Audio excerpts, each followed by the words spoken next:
Hello YouTube, it is Damien, it is The Rise of a Nation, it is episode 113 and it is the end of season 11 review. Now, I did say in episode 12 that was going to be the end of season review, but if you haven't checked out episode 12, you will now know why.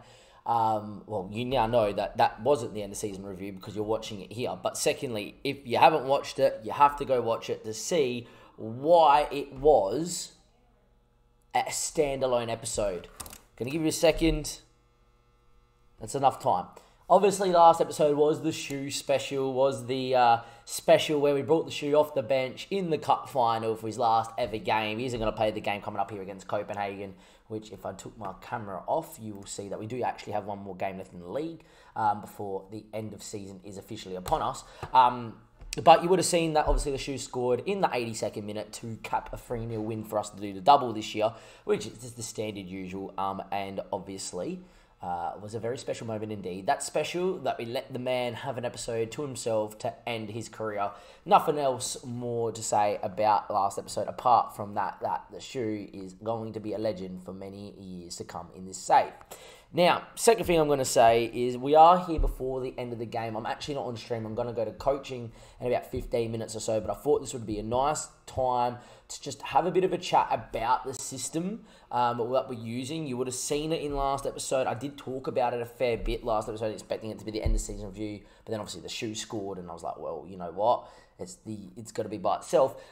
We have to have a little bit of an in-depth sort of look here, just to show you why we've gone this way about it. And then I just want to have a talk about some of the players that I plan to use next season in the system and what that will do to a few other players as well. And I really just want to go and put a coach's hat on, especially with me about to go to coaching, great time to do it, just to kind of just give you a little bit of how I look at if I'm thinking the tactic's going to work. Now, all I'm going to say is that I do get really hard on myself. You would have seen me after Dortmund that I would have been very, very devastated and we were very annoyed. And, you know, we said a lot of things about maybe it's, you know, if we don't make the quarterfinal next 2 years, we should end the save and whatever. You have to put it into perspective. We are 11 years into a save with a semi-professional club. So if you put it into perspective, we have done a lot in 11 years' time. Like, when I had started the save, I expected 10 years to just make the Champions League. Yeah, it's a bit annoying that we've gone through the group, top of the group, and we've picked Dortmund and Real Madrid the last 2 years and we haven't done it.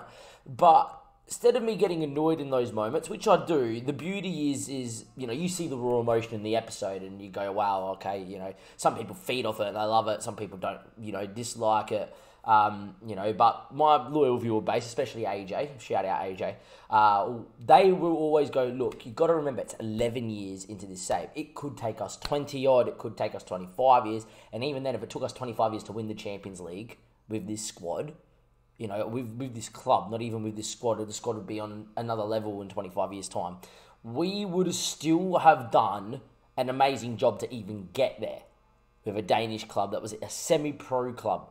There was probably one thing that the Icelandic save had over SFB is that club was a club that was decently good enough to probably go up first season, had very good youth from the start, and was a professional football club. I can nearly be sure that HK was a professional football club, but SFB wasn't. And, you know, that takes some time to build the rep to get the players. And to be fair, we're still not attracting world-class players, but we're attracting players that can become world-class. And that's the other thing that we have to say about the squad is if we go to the season preview and we go, look at it, by the way. I don't know how Thank God gets in here, but yeah, sure. Apart from that, if you look at it here, our average age of the squad is 23. That means in 7 years' time, if I didn't buy a player, the average age of the squad would be 30. That's when they're all at their primes, about to, okay, this might be the last year the window's open, and then decline. In 7 years, the amount of progression that you could see, you would have seen Wirtz, Lars, Ibe, Ortiz, Sanchez, Munizaga, even though he's pretty world class and still is probably our best player with Ortiz. You know, Roy Henderson, who's on loan. Let's see, the new striker that I showed you last episode that's going to be coming in. I'm going to recap him again. You know, there's 8 guys just without me even looking at the squad. Penner, 9. You know, the growth of those boys could be astronomical in the next 4 or 5 years, that if they all stayed together in a system that allowed them to play, we could really grow the club and really be then in a really strong spot, because by that stage, if that happened, they're going to be players that are going to be fetching a lot of money in the market that will, even though our balance is really good and our transfer budget's okay, really grow that, right? Or the beauty of it, they've played together, they understand the system and know how it works, and bang, we just have to make sure we pick the system. I've probably over the last couple seasons changed more the system than I've ever done in any save. You think about the Sunderland, we stayed 4-4-2 for many years and we won the Champions League. And even before that, we stayed 4-2-3-1, 4-3-3 on defend for many years before then. It was only 2 changes throughout the whole save, maybe 3. You look at Mess, we changed into the 4-2-4 early on. It stayed very much the same way. We then had a couple change from 4-3-3 to that 4-3-3 diagonal asymmetric, but same sort of system, to try and just, to be defensively more solid. And in the end, it was just a morph for one season into the 4-2-3-1 with more of a box-to-box midfielder with, I can't remember the Brazilian's centre mid's name now, it's escaped me, but the region that we picked up for Manchester City on the save. That Mess side, by the way, was crazy. But it was just one little tweak, and there it is. Here at SFB, we have gone 4-4-2, 4-2-4, a variation of the 4-4-2, a different one. We played 4-2-3-1 for many years and it was successful, and there might have been something in the fact that we changed from the 4-2-3-1 just because we could have changed. It was more because we got Wirtz and Lars come from the youth academy I wanted to play in, but now it's come to me that, that now that they've developed, I could almost retrain him in other areas and use them, especially Lars, and we'll talk about that. And also we have Penner, and we had a lot of strikers.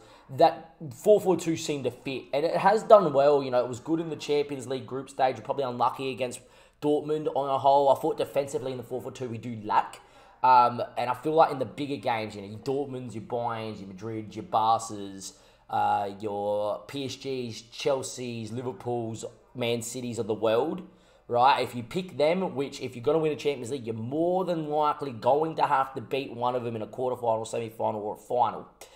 That the 4-4-2, it felt, especially against Dortmund, that we never controlled the game, right? At least in the 4-2-3-1 for years at home, it felt like we controlled the game as Zep against the bigger boys, right? Real Madrid, when they knocked us out, we didn't control the game. But apart from really that one, we controlled the game most parts in the 4-2-3-1, where the 4-4-2 never felt like we ever controlled it. Even in a couple of the games we won in the group, away at Valencia and away at Milan, we never really controlled the game. We had control of it, but we never really truly dominated.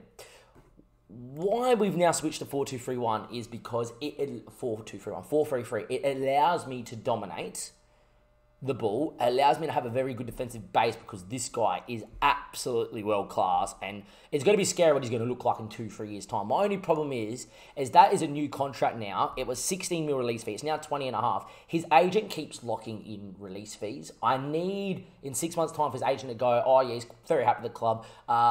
They puts in a release fee, but it's non-locked in. I can either remove it or I'll lock it in for 70 million, right? And then I'll be like, if any club wants him 70 million, same thing I've done to like Eugene Neff, same thing I did to Munizaga, same thing I've done to Orbres, right? And he's got a 60 mil release fee, and we've had clubs come close. But it allows me to play Ortiz in his more natural spot. It allows me to play Orbres in a Mazzala in attack, which he seems to love. It also allows me to get this guy in. Now, Jefferson has been on the peripheral for a very long time. He's never had big amounts of game time. He's only played against the weaker opponents, mostly in the league. But you look at the guy and go, wow, like, he is really good. He's got very good physicals, good pace, great crossing, great dribbling, great first touch, can take a very good free kick, great technique. He's got great flair off the ball for an inverted winger. And he has been absolutely sensational since the change of the system. He's come in and he's looked really good. Like, he barely played, right, through here. He came onto the bench as like a winger that we trained him in and whatever. But since then, 8.2, a 7.2, a 7.1, a 7.1, a 7 is an inverted winger, 7.5 without scoring. And then we go back to having a look at him playing as a winger and on the left-hand side, and that's kind of his games for the year, right? But it allows me to play him, right? And he's really, really good. It allows me to play Penner as a complete forward. I haven't had anything to really work. Penner playing as a complete forward is just next level. Like, the guy scored 1 goal in his first 10 games in the season. Since then, he has started to claw back his average rating, and I reckon he has scored 2, 3, 4, 5, 6, 7 in his last 9 appearances as a complete forward. It has really changed the system and been amazing because I tried it with a false 9. Now, you might be thinking, Damien, that's all well and good. But now you have 3 strikers. We have Fran out injured, and Lars played as an inverted winger last game out. You have a look at him, he's growing. I'm going to train him to play on the other side. You have a look at him as an inverted winger on attack. By the way, I've played inside forwards. I find they don't impact game. They don't get in goal-scoring areas as much. I don't know why. It seems backwards. I feel like the inside forward just kind of hovers outside the box, plays passes, doesn't really get in behind, where the inverted winger will do that and look to get in behind. I don't know why. It should be the other way around, right? But it isn't. You look at his stats, and Lars being a right foot on the left, he's got the ability to play the role. He's got good dribbling, he's got good finishing, he can cross the ball decently well. You do realise on an inverted winger in attack, there will be in areas that shoot, so the 15 finishing with the 14 composure, unreal. Good amount of long shots, got decent vision, and passing will grow, and his physicals are good enough to do it, right? So for me, and plus he moves into the channels, which is important in this system. We have got players moving into channels more regularly, and we'll show you that in just a second as well. And part of the reason why we came a bit early is we pumped Bromby in the first half. We were 4-0 up at halftime. We won the game 4-0. I just want to show you some shape before we get off this episode. But yeah, Lars looks really good. It also allows me to use Yeppy again, but I am tempted to use Yeppy as a wing back, but we'll go through that more in terms of what I want to do with what players and what positions in the second part of this episode. Apart from Lars, because he's an inverted winger, we can train him there. It allows me to use Wirtz off the bench. He's been growing. His recent form hasn't been particularly great. He's not been bad, and obviously this year he's had a good year, right? He's got 15 goals and 29 at 17 years of age. You take that, right? And we've also got the other striker that I'll show you in part 2. I did show you last episode as well. But you look at the team. Sam Campbell played the last game, so it might be his last game for the club. Everyone in here is pretty good. A lot of people are interested. I would like to get rid of Marquez, but the system really suits. It's fairly narrow, at a high tempo. We look to exploit the middle of the park. And, you look at our players, even Yeppy, right, is a great box-to-box midfielder for Denmark. We can probably find better, and I may have found better already. We have a bid in for a box-to-box midfielder, but it allows me to use, my best players in their best roles, which always is that set with anchor man. Albrecht in the mid, Zala on the attack. Penner is a complete forward, and he's been loving it. Jefferson is an inverted winger because he's one of my best players, but never gets to play. And I really do think if Lars played enough times as a left winger on the inverted winger on attack role, he probably will become natural in it, and he's going to be good enough to. And I think if you put that all together, in 3, 4, 5 years' time, this squad is going to look insanely good. Now, let's get into some shape, and I do have my stuff opened here. As you can see, my formations and Fm21, you got it here. The very first game that I played was a 2-0 win against AAB. Now, important to note that I did take a snipping tour of this, and I'm going to go through it, and I will explain what's going on the screen. We did play with a false 9 that day, and I still think that the complete forward works. The false 9, if I had the right false 9, could do the job too. But seeing how well complete forward works, it allows us to link up the play like a false 9, but get in behind is really good. I had false 9s like Wirtz coming in deep, who weren't great on the ball. Same with Lars, to be fair. And they weren't affecting the game getting in behind either. I've played now Penner as a complete forward, and he does that, and he helps build up, and then he picks his moment, and then he gets in the box, and he gets in behind, and gets one-on-one, and I'll show you, right? But look at the sort of shape you're getting. This is the first team only. I only look at the first 60 minutes, 45 minutes of a game, because after you start making changes, the game doesn't then just pull them off and put in the next person. When you look at this sort of screen, it then starts showing that they're walking to the bench, and the average position comes in here all of a sudden, and you got the next person on, and then you've got about 15 dots on the screen. It's hard to tell. So I only look for the first 60 minutes, which is the majority of the game that your first team's on there, and then after that, whatever happens the last 20, you make your changes, you bring other people into different roles, et cetera, et cetera. But you can see straight away that everything revolves around Ortiz. You get people into the channels, which, Yeppy and Albrecht does, and we can get people further forward. But because we're so narrow, Jefferson and this would have been Fran, does get really inside as well. And then if you think about it against the defence, you've got options to bounce and play. You've got someone coming in short that you can bounce at the feet, give it back to, Albrecht, Yeppy, they can link up and bounce through. Same with Fran, Wirtz. You can see on the screen, it's all these sort of passing triangles. We call them... passing lanes. And, in this 4-3-3, we've created a lot of passing lanes. A lot of the games that we played poorly, we had a game against Nords, and even then we had very good passing lanes. We just didn't score. A lot of the games in the 4-4-2 and in the 4-2-3-1 that we played poor, a lot of people were on top of each other. We had positionings out of whack. Occasionally we had B-Ho playing as a deeper line playmaker behind the centre backs for an average position for 60 minutes. And you knew when we played poor, everyone wasn't really in their shape. Now that we have got this sort of 4-3-3 kind of down pat, we're getting this shape, right? And even then, if we go and pull up the Bromby game, which I'm going to show you the results, and I'm going to bring up the Midland game as well. If we go to the analytical data of it, we go to the team screen, and we go to the average positions here of the starting 11 for SFB, right? And we probably go, because as you can see here, you're going, oh, okay, look at that. But it's, you know, people have come off the bench. If you go to the first 45, right? Or even like the first 50. Doesn't really change too much. I think we started making changes then. But, you know, you go to the first 45, we're 4-0 up. You can already see where it's coming. Now, important to note, right, that we don't look as solid in this. But you got to remember, when we do play the 4-3 the best, we're quite fluid in movement. But you still got Penner leading a line. You still got a passing lane here. You still got a passing lane sort of like this as well. You can see the resemblance. You know, Ortiz in moments would be higher. Ortiz in moments would be deeper to provide passing lanes. And you got to remember, if Ortiz was in this spot here, you've already got triangles in there as well, right? Great drawing, Damien. But, you know, you've got another attacking triangle. You've got another attacking triangle. And then you got to remember, who's that number 99? That's Ortiz overlapping Jefferson. And all of a sudden, you got Yepi very high too. When you move the ball into here, all that's happening in movements is it's you get the ball, you drive inside, it's a bounce inside, it's a 1-2, someone gets into the box, because I don't have work in the box, working the ball into the box on, I don't think. And what it does, it just allows us to play a shorter style of passing, very quick, and it's just bang, bang, bang inside, because you've got all these little triangles around the place. And even with Albrecht and Jefferson being really close with Penner, it's literally just a little give, touch, go, bang, you're inside and off you go. Now, we're going to watch the goals here. I think there's a long throw or two in this as well. We do still have the long throw on, and we still do have the set pieces on. But I think there's a goal that Penner scores that Jefferson sets up that kind of highlights where this system's really good. Right, of course it would do that right now, and I need to get the coaching as well, so I need to leave here pretty quick. But in the end, we win the ball back here, right? But if we can go back the first 10 seconds till we have the ball, right?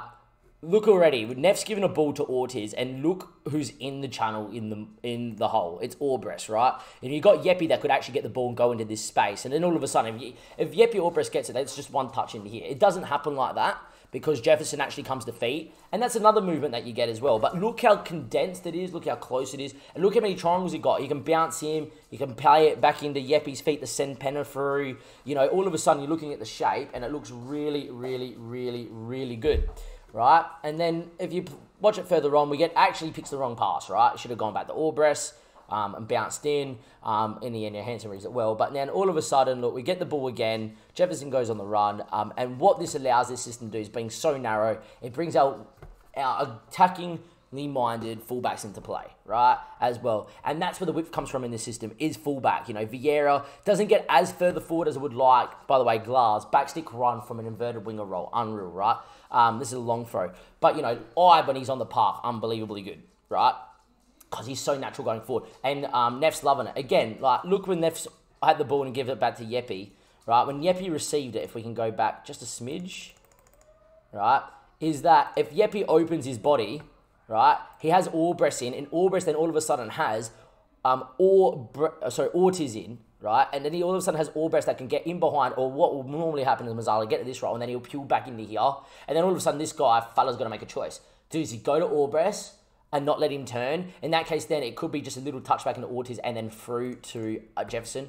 Or it could be Albrecht opening up, playing Jefferson. Or Albrecht could then actually touch, give it into Penner, who can slip in Lars, or here. But all of a sudden, you're seeing, you're creating, we've got four guys in between the lines of the defense and the attack. And we still, if we lost the ball, have Ortiz here, ready to provide balance. And he's still got Neff and Vieira, who are in an advanced position, but not too high that they can track back.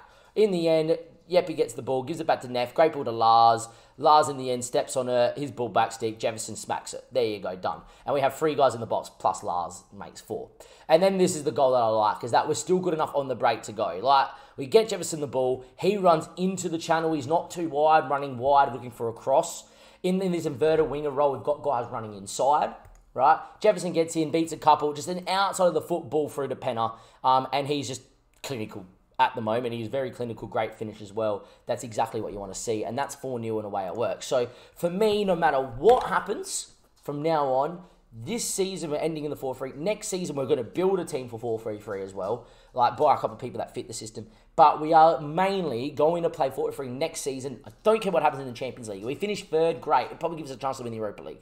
If we finish second or first, sensational. We get out the first knockout round. We get knocked out first knockout round. Who cares? Next year's a year, whatever. Right? Give this system a full year in Denmark, a full year of Champions League or European football, no matter what it is, right? And if we did finish fourth in a group, then that's probably very disappointing, and we probably got unlucky that we got a very hard group, right, as well. That this team, in just 2 years, could be playing some scintillating football, because you just saw it against Bromby, who was second, now third after that defeat, in the league, right? If we play like that, and that's the football it is, that's that free-flowing attacking football, we'll be great. You know, against Midtjylland, we looked amazingly good.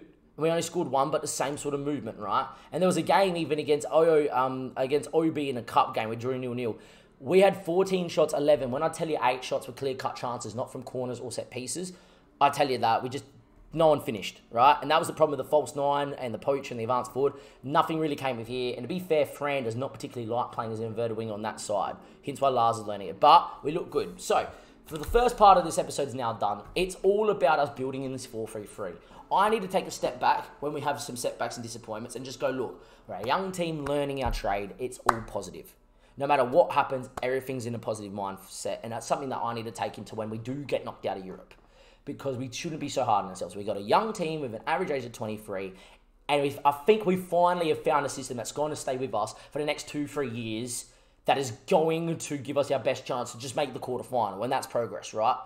And if we can do that in the next 2-3 years, great. If not, if we can consistently make the first knockout round and give our opponents a great game, it will eventually happen 5 years down the track. I think now that we have now put a coach's hat on, we have looked at a system, we've taken the best bits of the 4-4-2, which has definitely been the long throws, we've taken the best bits of the 4-2-3-1, which has been the fluid movement from, you know, a person that isn't playing false 9 up front, and the short corners, and now we've put our own spin of it with providing a defensive shape in a DM and players around that know how to play the system, get inside, get in the channels.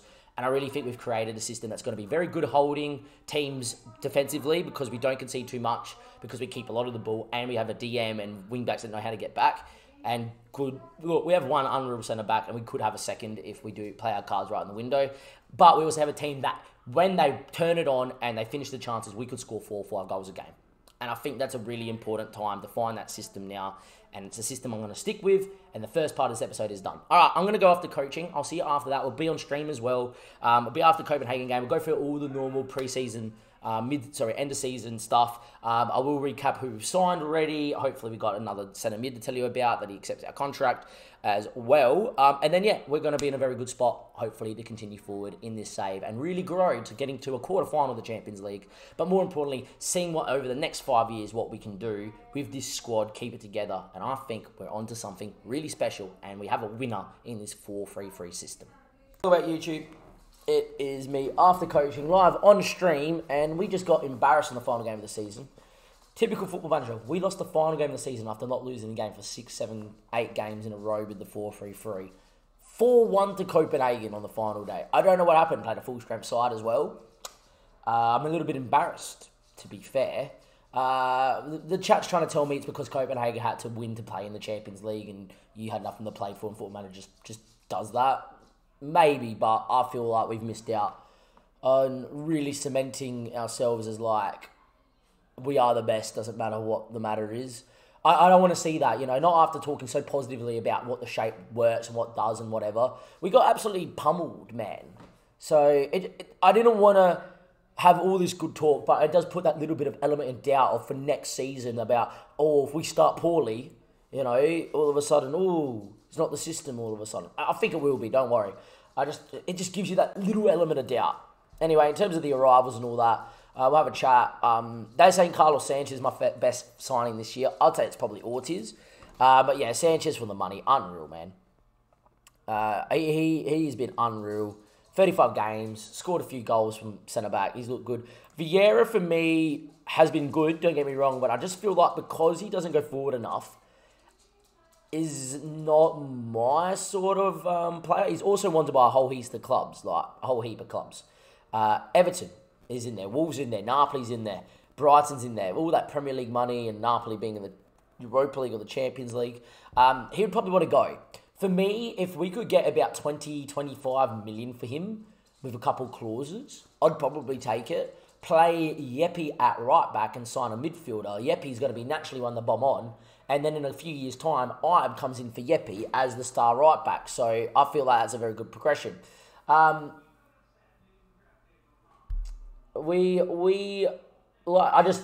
think AJ's just typed that as I'm explaining it. AJ just asked in chat, would you consider selling Vieira? He's on a lot of money. Doesn't bomb on like you like your fullbacks too. Like I just said, I think AJ has typed that and then realised what I've just said. Because he doesn't bomb on, if I got 25 million plus, I would play Yepi, gives Ibe at 18 probably to his 21 to develop, and then Ibe comes in for Yepi. Yepi obviously is so good at bombing up and down, can play winger and he can get forward, and then Rory Henderson for me has been injured. I think he's been good. He's gone on loan, right, and he's looked amazing at Midtjylland until he got injured.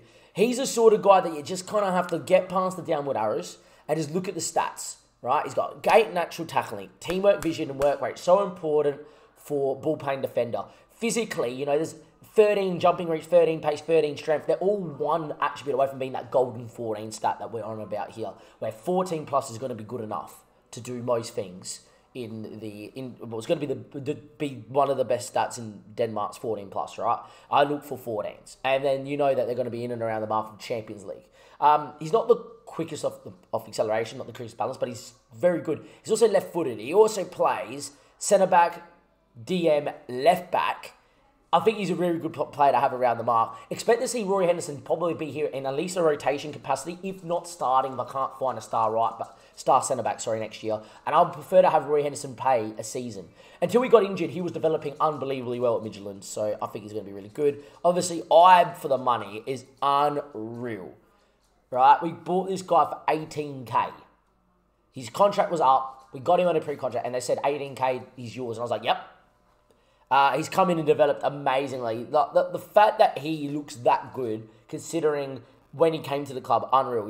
That pace and acceleration is going to be up in the 14s. By the time he's 21, how many... his stamina, pace, agility, balance is already there anyway. They're going to be 15s plus, right? Because by the time he's 21, those physicals would have developed so much. He's mentally an unbelievable footballer for 18. He does everything right. Good determination, great decision maker, good positioning, good teamwork. Decent work rate, his vision and his passing is probably going to get into the 11s by the time he's 21. And then he's also got good technicals and the 9 crossing with the 13 dribbling. That's going to be an 11 crossing easy. And that dribbling could get to 15. He's going to be one of those fullbacks that, as long as you teach him to get forward, he is going to be a monster bombing on. I can't wait to use him a bit more next year. Obviously, Ortiz for me was my best signing, I thought. The guy's world class. The only thing about him is that we've tied him now down to a 4-year deal, I think now. It's 4 years. His agent keeps locking in the release fee. It's now a 20.5 mil release fee. It was better than the 16 mil release fee that was locked in. I need to keep just re-signing this guy to contracts every 6 months and keep eking that release fee up. That's all I have to do. And to a point where the agent goes, you know what, I don't want to lock a release fee in, and we just put one up for 70 million, and that's the one. But you know what, Penner, A+. And to be fair, he was on a free. And if it ever got triggered, that 40 million would be unreal. But this guy's come in, right? And he didn't score in the last game, which means he's played 8 games now as a complete forward. In the last 9 games of the season, he scored 8 goals. This guy next year is going to be insane. He's got 19 determination. He's physically unbelievable. He's so quick at what he does. He's got great off the mark. He's got great pace. You can play him out wide if you had to as well. And we could train him to play at left wing if I really wanted to. I'm doing that to Lars, like I explained in the first part of this episode. But this guy's been so good. What a signing. And I really just see how good he is. As a complete forward, he's going to lead the line. I'm telling you right now next year. I know we got Vinatruba coming in. I'm going to recap the signings again just to make sure you guys know who's coming in. Because we got the other 2 confirmed. They're waiting on their work permits, which basically means that they're confirmed in Denmark. Part of me. A little bit of the hiccups. But yeah, Penner, unreal. Loved him. Absolutely great. Transfer of the hour. Zahora left. Sad moment. We had such a good time as Zahora. He just never was really going to play. It's going to be the same thing in Wharton. We had a good time with Wharton, but he's not going to play with the strikers we have. We have Wirtz, we have Lars, we have Penner. We got Vintruba coming in. They're going to be unreal, right? they're going to be world-class footballers, all of them. Where Morton isn't and Zahora never was. We didn't want Zahora to leave. Personally, I wanted him to retire here at the football club. But unfortunately, what happened with Zahora is because he was so influential, we weren't able to get anyone to talk to him.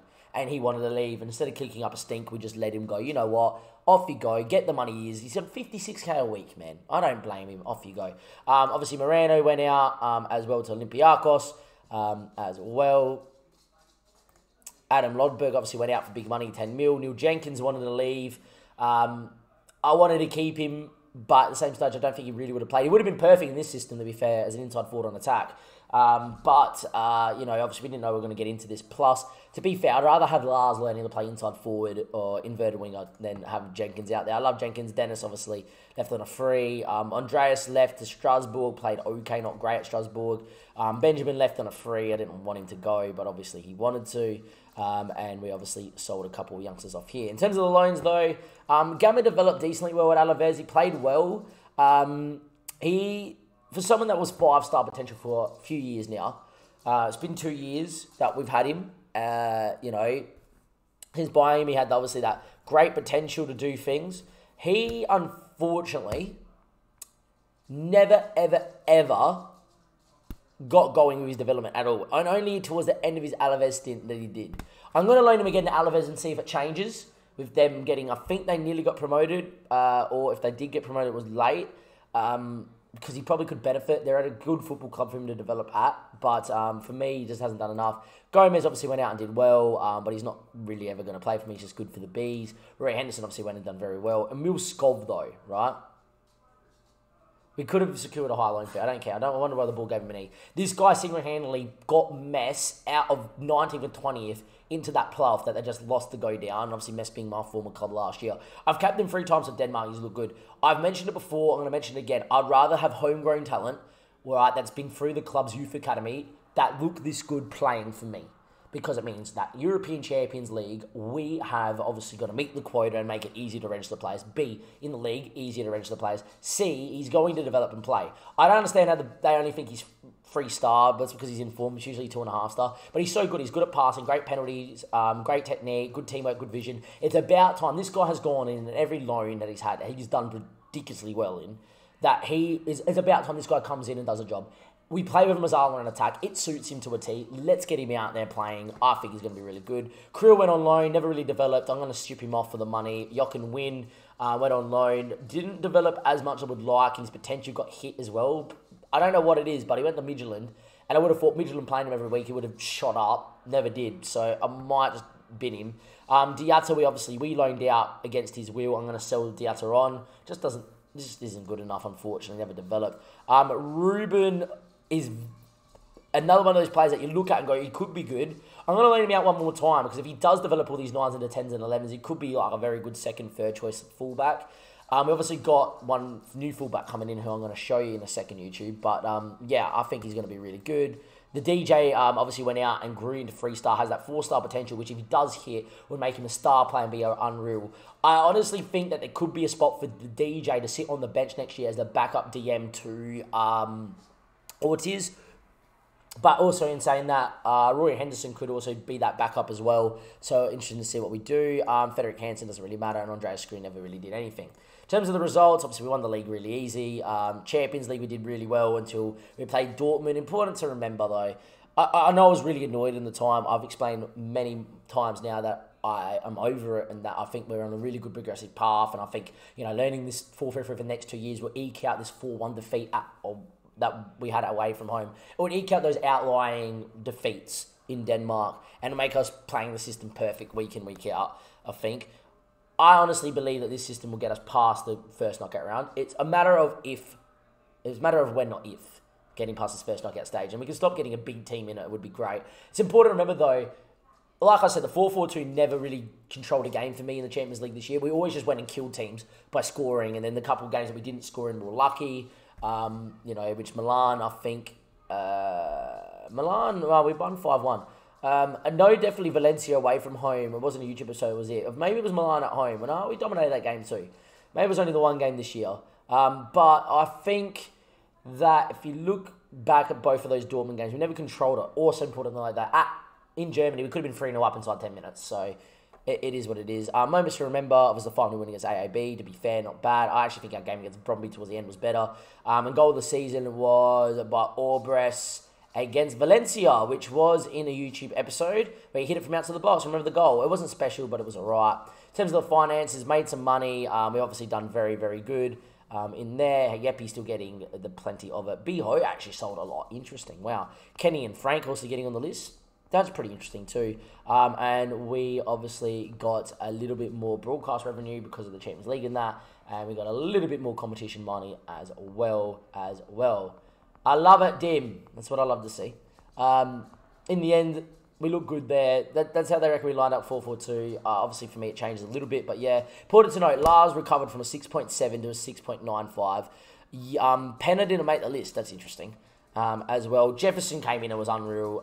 And I think we're really good. In terms of the accolades, club awards, Yeppy won Young Player of the Year, which I'm surprised it's not Wirtz because Wirtz scored the most goals here as well for me. As well, competition awards, Danish Media of the Year. Frank won it, even though he didn't do it. Wirtz got obviously World Golden Ball at 17 years of age, 16 years of age. And look, the Shoe became the oldest goal scorer by scoring in the Cup, and I thought that was absolutely sensational to see the Shoe come off the bench and score in the Cup final. I think it was just the perfect moment to just ride off the whole entire season to say that, hey, the Shoe did it. But yeah, well, obviously, great year, another double, which is what you expect as well. Munizaga will eventually get Heather. Empagesi, how is he going, actually? There you go. Empagesi at the moment, Levante, wanted by Ruben. Interesting, there we are. But yeah, we obviously did really, really, really well. In terms of the meeting, they want us to keep winning the Superliga, reach the group stage minimum, which we will do now, obviously, because we have finished top. Discuss plans for next season, obviously, to go, because we're going to go do it again next year.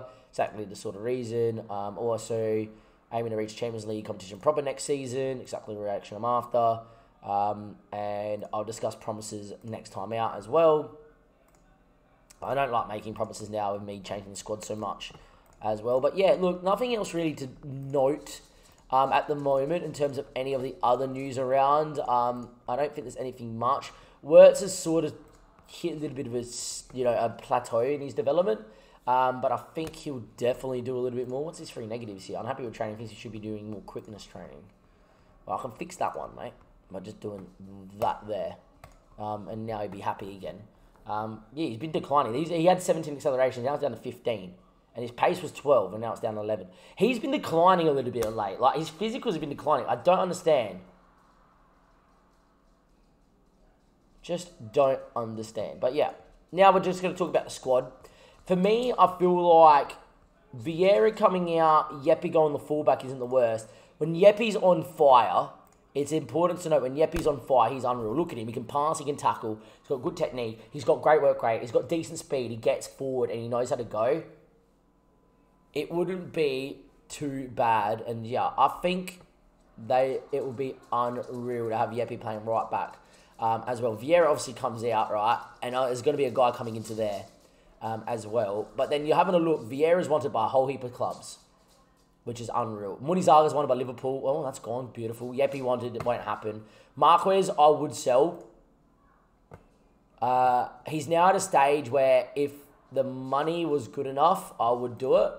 Going to leave it as unspecified. Basel always in for him, and it's his favourite club, and he wants to go to Basel.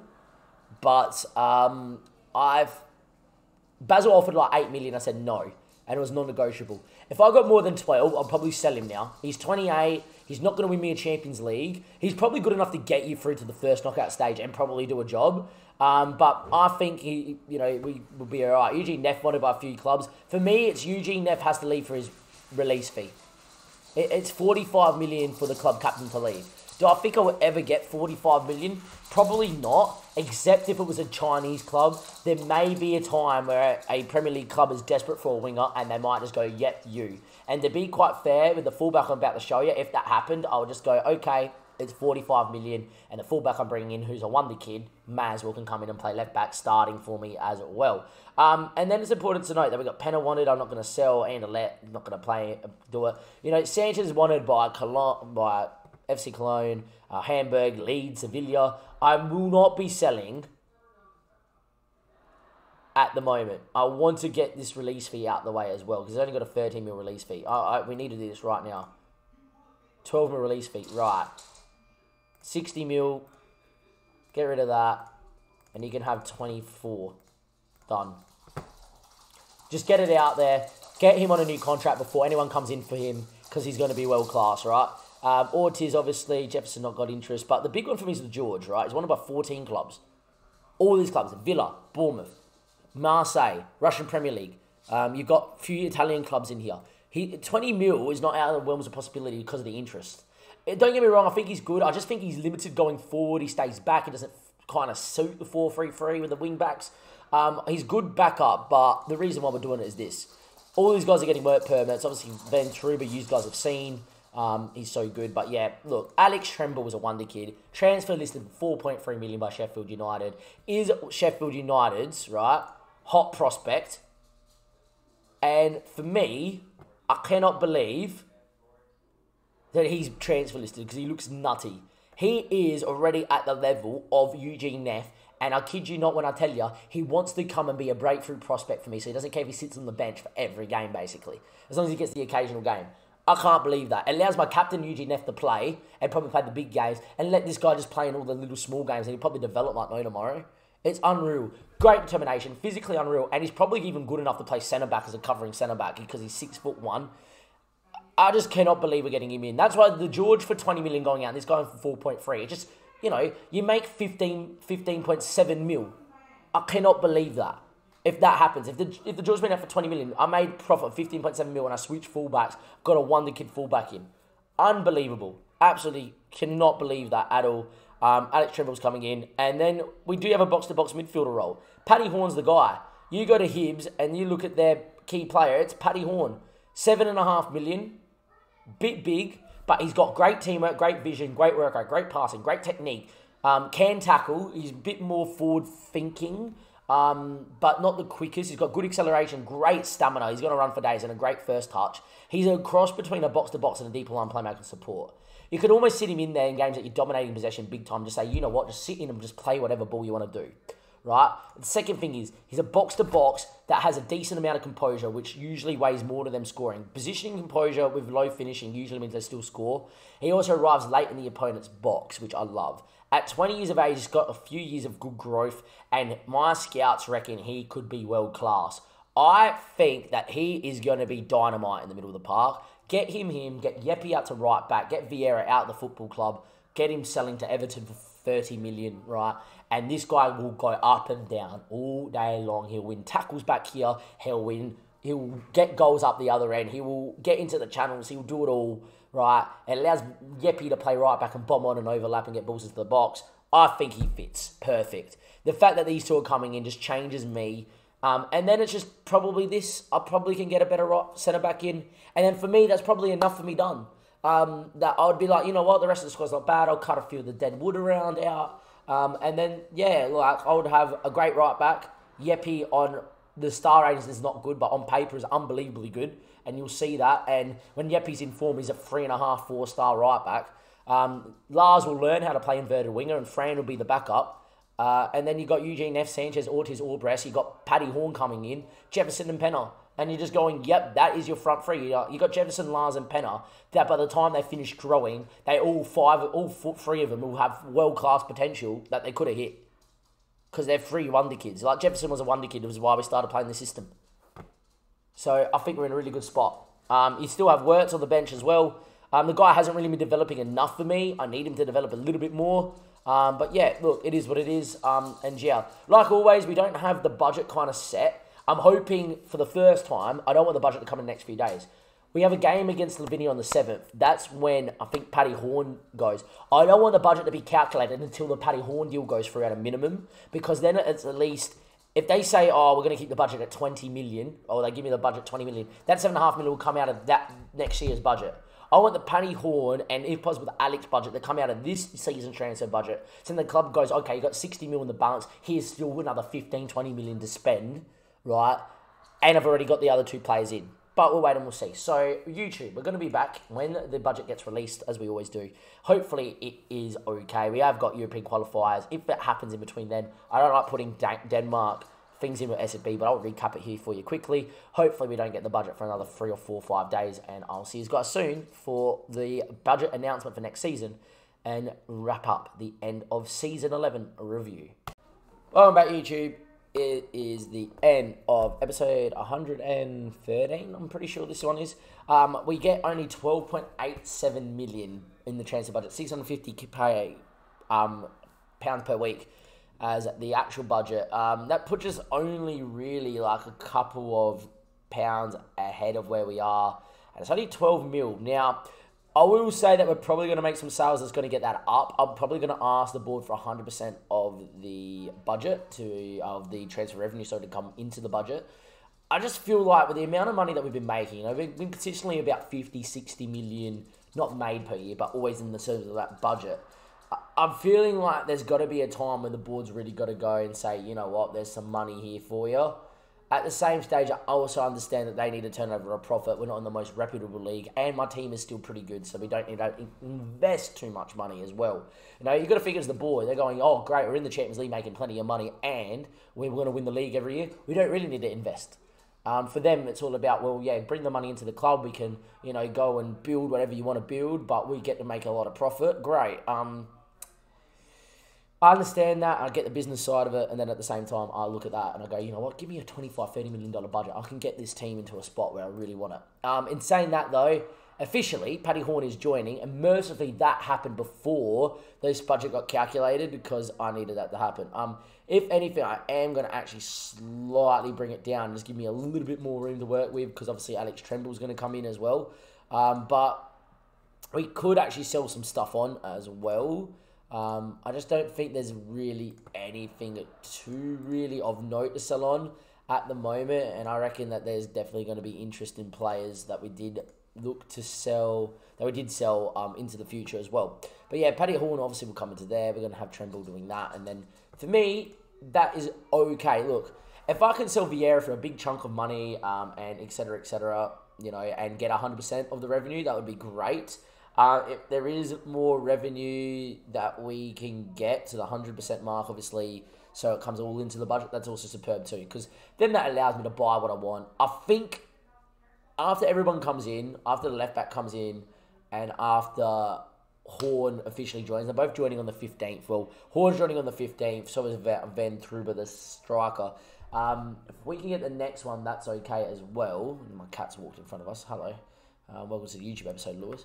But if we can sell Vieira on, have the money to spend, I think another centre-back, and we're going to be good to mount another challenge to make it to the first knockout round again in the Champions League, and hopefully then go deeper as well. Even in the new system, we would just have an unreal squad. From Damon and everybody else here, though, I'll see you next time. The 4-3, do you like it? Do you think it is the system for us to use? Hopefully it will. Also important to note, we did beat Slovenia 4-0 at home in our Champions group for the Euro qualifying. And that's 2 wins from 2 for me in that competition, which is really good to see. I'll see you next time. Thank you and goodbye.